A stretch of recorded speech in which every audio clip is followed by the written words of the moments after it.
Time check. 2:42 ng hapon. 100% na yung battery natin. So, pagdating ng gabi niyan, mga alas 5, bumabagsak na yan hanggang dumilim. Magre-resting voltage yan ng 13.3. So, 13.2. Ganun lang ang nito. Ang ating battery, pagka mga lithium napupuno yan. So, ganun. Hindi porke nag 14.8 nag 100%. Yun na yun. So, bumabagsak yan. Nagpapahinga rin. Time check na lang natin ulit mamaya. Kung bababa. Time check. So, 6:21 ng gabi. So, ayan ang sinasabi ko.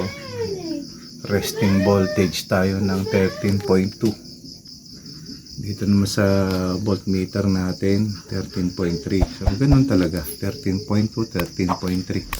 Nagpapahinga na sa gabi. Kahit sabihin natin nagpo-full charge ng 100%. Normal yan sa mga lithium-ion batteries. So, 13.3. So, 90%. So, talagang iyan ang ating resting voltage. So, that's all, folks.